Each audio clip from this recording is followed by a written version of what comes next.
नमस्कार दोस्तों। प्रशांत भूषण अवमानना मामले में सुप्रीम कोर्ट का फैसला आ चुका है। प्रशांत भूषण की तरफ से अधिकृत तौर पर उस फैसले के बाद वो क्या करेंगे इसका भी ऐलान होना बाकी है। फैसला क्या है आपको पता है। उन्हें अवमानना का दोषी करार पहले दिया जा चुका था 14 तारीख को ही। अब फैसला यह आया कि या तो वो ₹1 का जुर्माना कोर्ट में अदा करें या फिर 3 महीने की कैद और साथ में 3 साल तक उनकी वकालत पर पाबंदी। यह सुप्रीम कोर्ट का फैसला है। आकलन, अनुमान, कयास अपनी जगह, लेकिन प्रशांत भूषण ने अभी एक ट्वीट किया है कुछ मिनट पहले। जब मैं ये वीडियो बना रहा हूं उसके कुछ मिनट पहले उस ट्वीट से अगर मैं उस ट्वीट को पढ़ूं तो जिसको कहते हैं बिटवीन द लाइंस, तो मेरा आकलन है कि प्रशांत भूषण ₹1 का जुर्माना अदा कर सकते हैं और इस मामले को खत्म कर सकते हैं। यह मेरा आकलन है। अभी प्रशांत भूषण ने अपनी तरफ से घोषित तौर पर नहीं कहा है, वो प्रेस कॉन्फ्रेंस में कहने वाले हैं। लेकिन जो उनका ट्वीट है जो स्क्रीन पर आप देख पा रहे होंगे, इस ट्वीट में उन्होंने ₹1 का सिक्का दिखाया है। 2 तस्वीरें उन्होंने ट्वीट की है और ₹1 का सिक्का है और एक सिक्का उन्हें जो उनके दोस्त हैं राजीव धवन वो दे रहे हैं। राजीव धवन उनके दोस्त हैं, वकील हैं, देश के वरिष्ठतम वकीलों में शामिल हैं और इस मामले में सुप्रीम कोर्ट में उनकी पैरवी कर रहे थे। तो जो उन्होंने ट्विटर पर लिखा है प्रशांत भूषण ने, उसका अगर मतलब देखें, उसका 1:53 पर उन्होंने लिखा है। उसका मतलब साफ यह है कि मेरे वकील और वरिष्ठ साथी राजीव धवन ने मुझे ₹1 तुरंत दिया जैसे ही अवमानना के मामले में सुप्रीम कोर्ट का फैसला आया और मैंने इसे एक्सेप्ट कर लिया। ये उनके ट्विटर में जो अंग्रेजी में लिखा है उसका हिंदी में मतलब है। अगर मैं इसको समझूं तो इसका मतलब यही है कि राजीव धवन ने मुझे ₹1 या सिक्का दिया, मैंने एक्सेप्ट कर लिया। तो मैं मान रहा हूं, अनुमान लगा रहा हूं कि प्रशांत भूषण मान लेंगे और ₹1 का जुर्माना अदा करेंगे। अब एक वीडियो भी प्रशांत भूषण का आया कुछ मिनट पहले। उस वीडियो में प्रशांत भूषण से वैसे ही ₹1 का सिक्का उनको राजीव धवन दे रहे हैं। कोई रिपोर्टर पूछता है आप क्या करेंगे, तो उन्होंने कहा कि मैं बताऊंगा 4 बजे। छोटा सा वीडियो 10 सेकेंड का, वो वीडियो आप देखें। तो इनका कहना कि अगर अदा नहीं करेंगे तो 3 साल की बैन। तो इस वीडियो से भी यही अंदाजा लग रहा था कि शायद वो मान जाए। अब बता दें आपको कि ये जो मामला है और मेरी अपनी राय है कि प्रशांत भूषण को अब ऐसा करना चाहिए, क्योंकि 2 बार उन्हें मौके मिले। सुप्रीम कोर्ट ने कहा माफी मांगे, लेकिन प्रशांत भूषण ने अपनी बात मजबूती से कही और यहां तक उन्होंने कहा कि मैं माफी नहीं मांगूंगा चाहे मुझे जो सजा मिले। कल उन्होंने टाइम्स ऑफ इंडिया को एक इंटरव्यू में यह भी कहा कि मेरे जो ग्रैंडफादर थे, मेरे दादा, वो आजादी की लड़ाई के दौरान जेल गए। मेरे जो पिता हैं शांति भूषण, जो अभी हैं देश के वरिष्ठतम वकीलों में से एक रहे, दशकों तक जनता पार्टी की सरकार में कानून मंत्री रहे। शांति भूषण इमरजेंसी के दौरान जेल गए और अगर अभी मुझे जेल जाना पड़ता है, क्या फर्क पड़ता है। मैं जेल में जाऊंगा, किताबें लिखूंगा, पढ़ूंगा और जिंदगी को समझने की कोशिश करूंगा। तो प्रशांत भूषण लगातार, जब से वो दोषी करार दिए गए उसके बाद भी और उसके पहले भी, लगातार पूरी मजबूती के साथ अपनी बात पर टिके हैं कि मैं माफी नहीं मांगूंगा और मैंने कोई ऐसी गलती नहीं की है। सुप्रीम कोर्ट ने 2 मौकों पर बार बार सुप्रीम कोर्ट के जो जजेस थे, खासतौर से अरुण मिश्रा, जिनकी अध्यक्षता में ये पीठ सुनवाई कर रही है, 3 जजों की पीठ, उन्होंने भी बार बार इस पर बहुत समझाने की कोशिश की, नसीहत दी, सुझाव दिए, महात्मा गांधी से तुलना की, ये कहा कि ये माफीनामा जो है या माफी मांगना एक मैजिकल वर्ड है, इससे मन को शांति मिलेगी, आप छोटे नहीं हो जाएंगे, माफी मांगने से कोई छोटा नहीं होता, ये ईगो का सवाल नहीं है। तमाम तरह से समझाया, लेकिन प्रशांत भूषण ने अपना एक नैतिक स्टैंड ले रखा था कि मेरी आत्मा, मेरी अंतरात्मा, मेरी नैतिकता मुझे अलाउ नहीं करती है कि मैं माफी मांगूं, क्योंकि मैंने कुछ गलत नहीं कहा। और कहा क्या था ये आपको पता है। 2 ट्वीट उन्होंने किए थे। एक ट्वीट था जो नागपुर में सुप्रीम कोर्ट के चीफ जस्टिस एक 50 लाख की बाइक पर सवार थे, उसको लेकर प्रशांत भूषण ने कुछ सवाल उठाए थे। दूसरा ट्वीट उन्होंने न्यायपालिका की भूमिका को लेकर प्रशांत भूषण ने किया था। जिसमें उन्होंने कहा था कि 4 पूर्व चीफ जस्टिस ने बीते 6 सालों में लोकतंत्र को खत्म करने में अपनी भूमिका निभाई। इन्हीं दोनों ट्वीट के आधार पर उनके खिलाफ अवमानना का मामला सुओ मोटो सुप्रीम कोर्ट ने सुनवाई की और उसके बाद उन्हें दोषी करार दिया। लेकिन अब सवाल उठता है कि प्रशांत भूषण, ये मैं तो आकलन बोल रहा हूं कि प्रशांत भूषण क्या करेंगे। पिछले अब तक उन्होंने माफी के खिलाफ माफी मांगने से सख्त ऐतराज किया है और उनके जितने करीबी लोग हैं वो भी बार बार बोल रहे हैं जितना हम प्रशांत भूषण को जानते हैं वो माफी नहीं मांगेंगे। लेकिन अब सवाल उठता है विकल्प क्या है। सुप्रीम कोर्ट ने कहा या तो 1 रुपये का सिक्का जमा करिए, 1 रुपया दीजिए, दरअसल जो टोकन अमाउंट है, प्रतीकात्मक जुर्माना है क्योंकि उन्हें दोषी माना गया, और या 3 महीने कैद या 3 साल वकालत पर पाबंदी।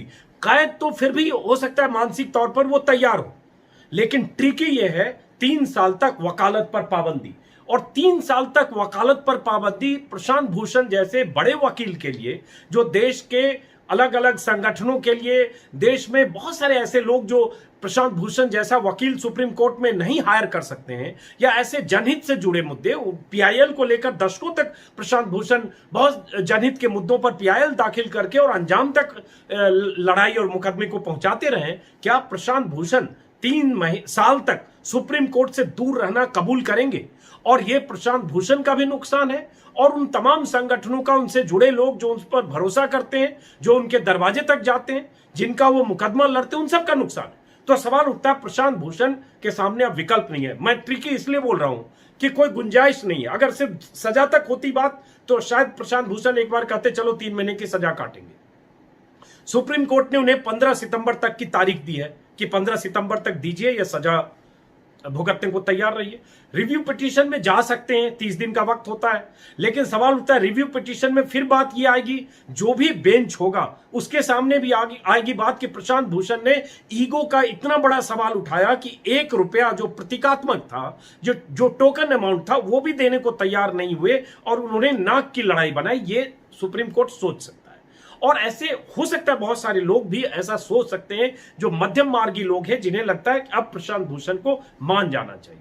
तो अब देखना है प्रशांत भूषण क्या करेंगे। आज की स्थिति देखें, पिछले 2 सुनवाई में जो तेवर प्रशांत भूषण के वकील के रहे और जिस तरह से समझाने और सुलह सफाई करने के मूड में सुप्रीम कोर्ट के जज रहे और सुप्रीम कोर्ट का रवैया रहा, वो इस बात का साफ संकेत दे रहा था कि सुप्रीम कोर्ट हर हाल में चाहता है, या सुप्रीम कोर्ट के जजों की दिली ख्वाहिश है कि प्रशांत भूषण माफी मांगे, ताकि होता है ना, बात रह जाए, पंचों की बात रह जाए। इतना हम समझा रहे हैं, माफी तो मांग लीजिए। कुछ यही टोन था।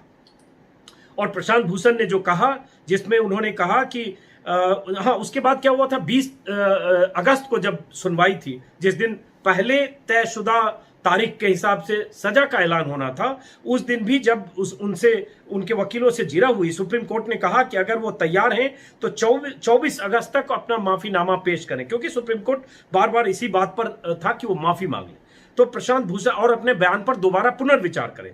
तब भी प्रशांत भूषण ने कहा था, 2 दिन का वक्त दिया था, तब भी उन्होंने कहा कि मैं माफी मांगने को तैयार नहीं हूं, मैंने कोई ऐसी गलती नहीं की है, मेरे जिन ट्वीट को अवमानना का मामला माना गया, दरअसल वो मेरी ड्यूटी है, इससे ज्यादा कुछ नहीं, और मैं अपनी बात से पीछे हटने को तैयार नहीं हूं। तब भी सुप्रीम कोर्ट ने भी कहा था कि दुनिया में कोई ऐसा शख्स नहीं जिसने कभी गलती ना की हो, लेकिन इंसान को अपनी गलती का एहसास होना चाहिए। अगर कोई गलती करने के बाद स्वीकार कर लेता है तो हम भी बेहद उदार हैं। कोई 100 अच्छाई के काम करता है तो इससे उसे 10 अपराध का लाइसेंस नहीं दिया जा सकता। वकील प्रशांत भूषण ने महात्मा गांधी के बयान का हवाला देकर कहा कि न मुझे दया चाहिए, न कोई उदारता, कोर्ट जो भी सजा देगा मुझे मंजूर होगी। इसके बाद अदालत ने उन्हें 24 अगस्त तक के लिए टाल दिया था और उसके बाद फिर वही बात हुई। फिर अदालत में जो वेणुगोपाल हैं सरकार की तरफ से, उन्होंने भी एक तरह से कहे, सरकार की तरफ से कहा या अपनी राय कही,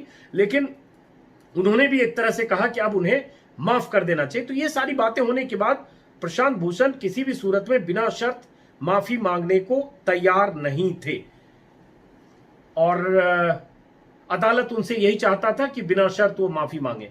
तो अब फिलहाल बात यही है कि अब क्या होगा। और जो पिछली सुनवाई हुई थी, अटॉर्नी जनरल के वेणुगोपाल ने भी अदालत से अनुरोध किया था कि भूषण को इस संदेश के साथ माफ कर दें कि भविष्य में ऐसा कृत्य या ऐसी चीज नहीं करेंगे।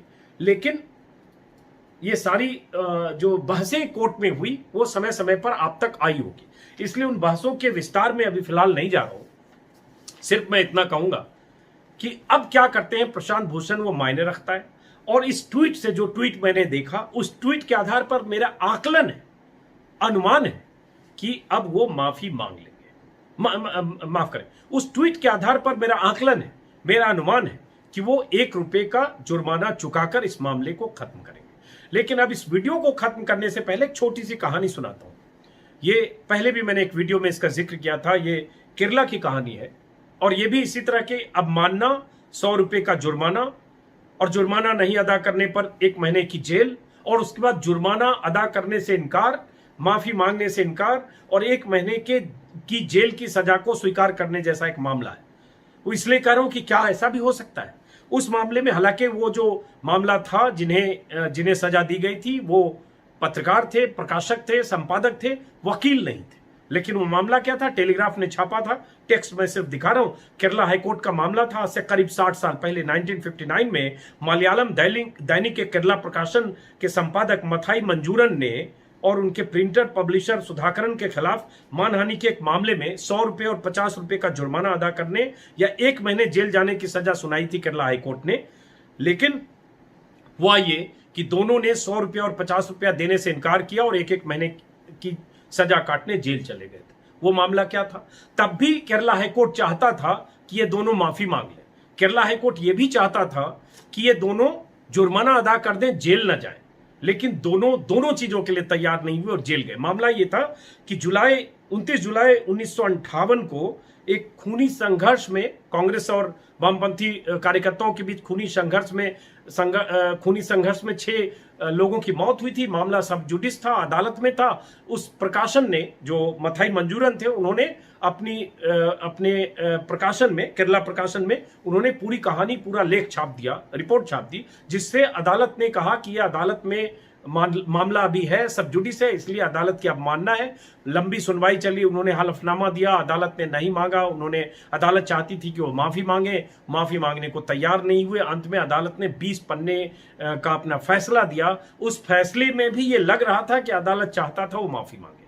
कोर्ट की राय थी कि वो माफी मांगे, नहीं मांगी। और उसके बाद मैंने कहा कि उन्होंने जुर्माना भी अदा नहीं किया और जेल चले गए। तो सवाल उठता है, क्या प्रशांत भूषण ऐसा करेंगे? मुझे नहीं लगता, और मुझे लगता है अब करना भी नहीं चाहिए, क्योंकि ये एक लेवल तक अगर जाए तो लगता है कि प्रशांत भूषण जो कहना चाहते थे देश में, जनता को, पब्लिक को, वो सब तक बात पहुंची। लोगों ने देखा। ये एक चीज हुई कि 3 तारीखों पर हुई बहसों में जब दोषी करार किया गया, तब 20 तारीख को, 20 अगस्त को जब सजा का ऐलान था, फिर जब उन्हें कहा गया 2 दिन 3 दिन सोचिए, और फिर 25 तारीख को, हर तारीख में जो बहसें हुई है वो पब्लिक डोमेन में है। उन बहसों से प्रशांत भूषण ने जो बात कहने की कोशिश की, वो बात बाहर आई, लोगों ने जाना, समझा।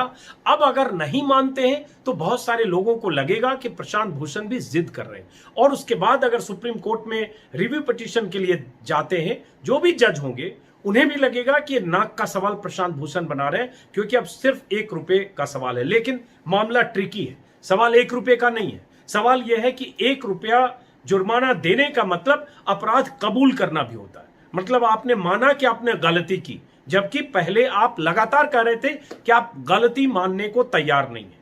तो सजा होती है। 1 घंटे की भी सजा होती है, 1 दिन की भी सजा होती है। कन्विक्टेड तो कन्विक्टेड। तो सवाल उठता है, क्या प्रशांत भूषण कन्विक्टेड होके 1 रुपया का जुर्माना देकर इस मामले को खत्म करेंगे, या वाकई 3 महीने जेल और 3 साल वकालत पर पाबंदी की सजा को कबूल करेंगे और फिर रिव्यू पिटीशन में जाएंगे, और फिर जो होना होगा होगा।